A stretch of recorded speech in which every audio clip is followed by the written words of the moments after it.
erguiam, né? Levantavam. Daqui a pouco se afastavam. O interessante, como o Tiago esqueceu de frisar, que Deus disse assim para Moisés: desce, porque é o teu povo. O teu povo está rebeliado embaixo. É o teu povo, Moisés. Deus não tirou mais nem o meu povo, é o teu povo. O povo de Deus sempre estava, irmãos, dando trabalho para Deus. Deus tira o povo do Egito, liberta. Deus prepara, Deus cuida. Mas sempre o povo estava em desobediência a Deus. E agora, no tempo dos juízes, quem estava como sumo sacerdote é Eli. E a Bíblia diz que Eli, irmãos, a gente quando olha para a história de Eli, a gente vê um homem que não cuidou bem da sua casa. A gente vê um homem de Deus, escolhido por Deus, que deixou que as coisas corressem soltas dentro da sua casa. Eli, sacerdote, homem esse levantado por Deus para cuidar das coisas de Deus, para ajudar o povo, para orientar o povo. A gente sabe que sacerdote é aquele que recebia do povo a mensagem, a oferta, o sacrifício e entregava para Deus.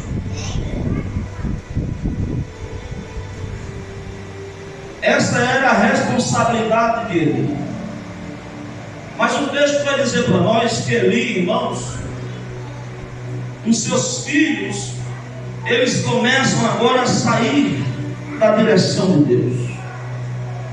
Eles começam a sair dos caminhos de Deus. E os filhos de Eli, Ofni e Finéias, homens esses que tinham em incumbência uma responsabilidade de cuidar das coisas de Deus, de cuidar da arca da aliança. A arca simbolizava a presença de Deus no meio do povo. A arca ficava no lugar separado do lugar santo, ficava no lugar santo dos santos. E Ofni e Finéias eram aqueles que tinham a responsabilidade de cuidar. Porém, o texto diz para nós que Ofni e Finéias fazem coisas terríveis aos olhos de Deus. Para você ter uma ideia, o povo trazia o sacrifício para o Senhor e eles pegavam da melhor parte para eles. Eles se prostituíam com mulheres na porta da casa do Senhor. E o texto vai dizer para nós, meus queridos irmãos, que Deus já não suportava mais essa situação. Deus não suportava mais ver o povo que Ele separou para ser diferente, vivendo uma vida que eles estavam vivendo. Já foi falar nessa noite que Deus ele não coabita com pecado, com desobediência. Já foi falar nessa noite que nós não somos daqui nem viemos para ficar, nós vamos para o céu. Mas para chegar no céu não chega de qualquer jeito, não chega de qualquer maneira. Para chegar no céu tem que ter uma vida de santidade, uma vida de obediência à palavra de Deus. E era isso que esses homens não estavam fazendo, eles estavam fazendo o que eles queriam fazer. Estavam totalmente cegos espiritualmente. A nação estava sofrendo, passando uma crise espiritual. Por quê? Porque quem estava à frente para ser exemplo, estava dando um mau exemplo diante de Deus. Vou dizer uma coisa, irmãos. Deus nos chamou para ser diferente. Deus ele nos escolheu para fazer a diferença. O mundo pode estar podre, fedendo ao pecado, mas a igreja do Senhor tem que estar alva como a neve. O mundo pode estar fedendo a carniça de tanta podridão, mas a igreja do Senhor é diferente, ela tem que ser diferente. Nós não somos daqui não, igreja. Nós somos do céu. Estamos aqui apenas passando um período de dias, mas nós somos do céu. E Deus alerta ali, dizendo ali: teus filhos estão fazendo coisas que eu não estou me agradando. Mas o texto vai dizer aqui, meus irmãos, que Deus agora queria matar eles mesmos. Já pensou? Irmão Tiago, isso aqui, às vezes a gente prega que Deus é amor, mas Deus também é justiça. E chegou um momento que Deus disse: eu não suporto mais, eu quero que eles morram, ele vai morrer. E vai ser um dia só. Deus mata, viu, irmão? Deus dá vida e Deus tira a vida também. Aleluia. O texto diz que certa feita os filisteus estão em guerra travada com o povo de Israel, o exército de Israel. Só que agora o exército de Israel está perdendo a batalha, os filisteus estão avançando, os filisteus estão vencendo a guerra. Os anciãos disseram: só tem uma solução, qual é? Vai lá em Siló e manda que Ofni e Finéia tragam uma arca para o nosso meio, porque se a arca estiver aqui, nós vamos ganhar a guerra. Se Ofni e Finéia estiver no nosso meio com a arca, nós vamos ganhar a guerra. Foi assim que eles pensaram. Mandaram a mensagem para Siló e trouxeram. Lá vem Ofni e Finéia, os dois filhos de Eli, com a arca para o meio do arraial. A Bíblia diz que os filisteus vencem a batalha. Ofni e Finéia são mortos naquele dia, e a arca é tomada pelos filisteus. Quando eu leio esse texto, Deus fala tão grande ao meu coração, irmão. A arca simbolizava o quê? A arca simbolizava o quê? A presença de Deus. Mas a presença de Deus estava longe daquele povo. Tinha presença de arca, mas não tinha presença de Deus. A presença da arca estava ali, mas a presença de Deus já não estava mais. Por quê, pastor? Porque Deus não habita onde tem pecado. A arca simboliza muita coisa na minha vida. Eu posso cantar, mas se não tiver presença, é uma arca sem presença. Eu posso pregar, mas se não tiver a presença de Deus, é uma arca sem presença. O que faz a diferença na minha vida e na sua vida ainda é a presença de Deus. Se tu tem presença, tu tem vitória. Se tu tem presença, a guerra está vencida. Tu é vencedor porque tu tem presença de Deus. Faça tudo, mas não perca a presença de Deus. Só que enquanto o povo está se corrompendo, existia um jovem lá no cenáculo, no tabernáculo. Um jovem esse dado por Deus a uma mulher por nome de Ana. Todos conhecem a história que Ana ora, pede a Deus um filho e faz um voto com o Senhor. Que voto era esse, Senhor? Se tu me der um filho, quando ele desmamar, eu trago e entrego na tua casa para te servir. Segurou. Quem faz voto tem que cumprir, viu, irmão? Tem gente que quando está na prova faz voto, quando a bênção chega esquece do voto. Quando está na peleja e promete isso e aquilo para Jesus, aí quando a bênção chega, aí dá amnésia, esquece do que prometeu. Mas quando você faz voto, a Bíblia diz: é melhor que não faça do que fazer e não cumprir. Ana fez um voto com Deus: se tu me der um filho, quando desmamar, eu trago para a tua casa para te servir. E não passará navalha na sua cabeça, não tomará bebida forte, vai ser consagrado para o Senhor. Entre 4 e 6 anos, foi mais ou menos isso aí que Samuel é desmamado. E Ana agora vem entregar ele no templo. Aleluia. Vem entregar ele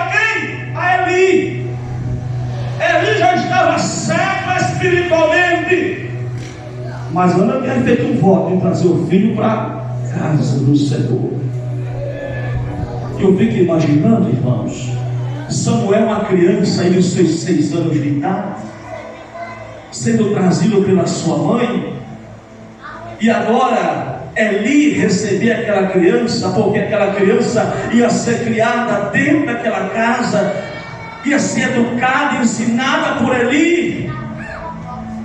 Mas Eli já estava cego, Eli já estava velho, os seus filhos já estavam fora da direção de Deus. Diz a palavra que Deus, aleluia, já não falava mais com o povo, já não tinha mais visão de Deus no meio do povo. Deus já estava em silêncio, mas Samuel está lá servindo na casa do Senhor. Aleluia. Todo ano Ana vinha e trazia uma túnica para Samuel. E ano em ano a mãe vinha e trazia uma túnica para Samuel. Samuel era o serviçal da casa. Samuel era aquele que estava ali para servir a Eli. Samuel não tinha vontade própria, ele estava ali para obedecer. Tudo que ele queria, Samuel, ele disse aqui, Senhor, diga. Era aquele que estava ali para esquentar, era aquele que estava ali para trazer água, era aquele que abria as portas. Aleluia. E Samuel está crescendo na casa do Senhor. E o texto vai dizer aqui para nós: e o jovem Samuel ia crescendo e fazia-se agradável assim para com o Senhor e também para com os homens. Para os jovens, culto de jovens, que tem como você ser diferente em um ambiente corrompido. Tem como você ser diferente em um ambiente corrompido. Samuel, ele preservou a sua vida em um ambiente corrompido pela presença de Deus. Já não havia mais presença dele, mas Samuel crescia em obediência, sendo fiel a Deus e também agradava aos homens. Por quê? Quem estava de lá olhava para Samuel e dizia: esse jovem é diferente. Quem olhava de lá dizia: os filhos do sacerdote não têm testemunho, mas este jovem tem sido fiel na obra de Deus. Muitos têm se corrompido, mas ele permanece fiel. Samuel estava lá todos os dias, fazendo aquilo que Eli mandava ele fazer. Tem como ser fiel a Deus, igreja, em um mundo corrompido? Tem sim. Não tem desculpa para mim nem para você dizer: não tem como ser fiel a Deus porque o pecado está tomando conta de tudo. Se você tem um compromisso com Deus, você continua sendo fiel a Ele. Você não se corrompe, você não se mistura, mas você permanece fiel a Deus, fazendo a diferença. Deus se agrada daquele que faz a diferença. E Samuel está crescendo. Samuel está crescendo. E segundo historiadores, aos 12 anos, Samuel escuta a voz de Deus a primeira vez. O texto é bem claro dizer que Samuel não conhecia Deus ainda. Vivia no templo, mas não conhecia Deus ainda. Estava na casa, mas não conhecia Deus ainda. Dos seus 5, 6 até 12 anos de idade, Samuel não tinha ainda ouvido a voz de Deus. Eu vou dizer para você nessa noite: tem uma grande chance de você estar dentro da igreja há muito tempo e não ter ainda ouvido a voz do Senhor. Tem uma grande chance da gente estar na igreja e ainda não teve ainda um encontro com Jesus de verdade. Por quê, pastor? Porque Samuel passou todo esse tempo e o texto diz que ele não ouviu ainda, não tinha ouvido ainda a voz de Deus. O texto vai dizer que Samuel, esta noite, está deitado na sua cama. e ouviu a voz de alguém. Samuel, ele levanta, correndo, vai até ali. Senhor, o Senhor me chamou? Ele diz: não, não te chamei. Volta e vai dormir novamente. Samuel corre para a sua cama, volta a dormir. Ouviu a voz novamente? Samuel pula novamente, e acontece isso por 3 vezes. Por 3 vezes Samuel vai até ali e diz: o Senhor me chamou? Ele disse: eu não te chamei. Ou seja, Samuel não conhecia ainda a voz de Deus. Samuel conhecia só a voz de Eli. Precisamos saber distinguir o que é a voz de Deus e o que é a voz do homem. Muita gente está se alimentando da voz do homem, achando que é Deus que está falando. Ai, show, muitas pessoas estão se alimentando do que o homem dá, mas Deus ainda não te deu o melhor que Ele tem para você. Samuel ouvia, sabia e conhecia durante muito tempo a voz de Eli, mas a voz de Deus ele não conhecia ainda. Mas na terceira vez, Eli mesmo, cego, ele disse: não, já sei o que está acontecendo. Isso é Deus que está querendo falar com esse rapaz. Ele já não tem falado mais comigo. Deus já não tem falado comigo. Eu já não estou mais ouvindo a voz de Deus, mas eu estou vendo que Deus quer falar com esse rapaz. E olha para Samuel e disse: Samuel, se você ouvir essa voz novamente, Samuel, diga assim: eis-me aqui, Senhor, fala porque o teu servo ouve. Ai, de comandaste. A Bíblia diz que Samuel volta e ouviu pela 4ª vez a voz dizendo: Samuel, Samuel. Samuel disse: eis-me aqui, Senhor. Aleluia! Glória a Deus! Quem quer ouvir a voz de Deus aqui nessa noite? Glória a Deus! Aleluia! A voz de Deus nos alegra.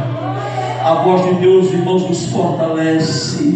A voz de Deus abre a nossa visão. A voz de Deus abre a nossa audição. A voz de Deus nos aproxima mais dele. A voz de Deus tira o cansaço. A voz de Deus arranca a enfermidade. A voz de Deus muda o ambiente. Glória a Deus! E Samuel disse: fala, Senhor, porque o teu servo ouve. Mas ele não conhecia ainda o Senhor. E agora o Senhor abriu o leque para Samuel. De Deus. E Samuel agora ouviu Deus dizer que ia fazer algo tão grande naquele povo, naquela nação. Deus revelou para Samuel o que não tinha revelado para Eli. Por quê? Porque ele estava totalmente fora da direção de Deus. Irmãos, eu não tenho nenhuma dúvida do que eu vou dizer aqui agora. Deus vai começar a levantar Samuel.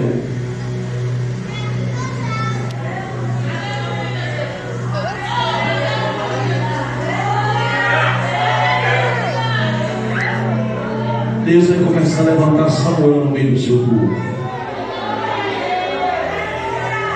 Porque tem muito sacerdote corrompido com este mundo. Tem muito sacerdote agarrado com o pecado. Tem muito sacerdote que não está mais nem aí para as coisas de Deus. Tem muito sacerdote que está se vendendo por dinheiro. Tem muito sacerdote se vendendo por política. Muitos sacerdotes se vendendo por cargo. Mas aquele que está na presença de Deus, Deus ainda dá visão. Deus ainda dá, aleluia. Deus ainda mostra o oculto e o escondido. Louvado e engrandecido seja o nome do Senhor. Deus vai começar a levantar Samuel no meio do seu povo. Porque a Bíblia diz que antes que a luz se apagasse, Deus falou com Samuel. Eu quero dizer para você que antes que a luz se apague, antes que a presença saia, Deus vai levantar alguém para fazer a diferença no meio do seu povo. Deus vai levantar jovens, Deus vai levantar criança, Deus vai levantar uma nação que queira compromisso, que queira fazer a diferença. Deus! Aleluia! Samuel quer dizer aquele que ouve a Deus. Samuel quer dizer o quê? Aquele que ouve a voz de Deus. Ele quer dizer engrandecido. Deus está dizendo: eu vou começar a quebrar quem está se exaltando. Ai, show. E vou começar a levantar quem vai parar para dar ouvido à minha voz. Quem vai ouvir a minha voz? A minha voz. Ai, me compandaste, porque exaltado é Ele, grande é Ele, poderoso é Ele é todo poderoso. Nós somos pó e cinza. É Ele quem é Ele quem faz, é Ele quem opera. Por isso nessa noite, assim como Deus fez na vida de Samuel, eu quero profetizar na tua vida. Deus vai te dar visões, Deus vai falar contigo, Deus vai te levantar. Aleluia! Aleluia! Ele é o da segunda. A obra é dele. Glória, glória A a obra é do Deus. Senhor. E a pergunta: quem quer? É, Deus. Não deixe que a lâmpada se apague na tua vida. Não deixe que essa presença saia de você. Clama a Deus por socorro nessa noite. Abra a tua boca e glorifica Ele. Não deixa que essa presença saia de você. Glória a Não Deus. permita que a presença de Deus se ausente de você. É, Jesus. Aleluia!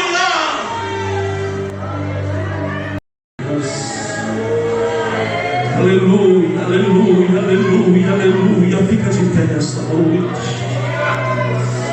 Aleluia, glória seja dada o nome do Senhor Jesus. E Deus está dizendo para Samuel: Samuel, eu vou fazer no meio deste povo algo tão grande. Quando amanhece o dia, presbítero Isola, diz a palavra que Samuel permanece deitado, nervoso, ansioso, com tudo que Deus mostrou para ele. Era coisa forte. Mas quando Samuel se levanta, a primeira pessoa que corre dos pés de Samuel, quem é? Eli. Quem era Eli, irmãos? Sacerdote. Chegou nos pés de Samuel, Samuel jovem. Ele diz assim: ei, me conta aí tudo que você ouviu.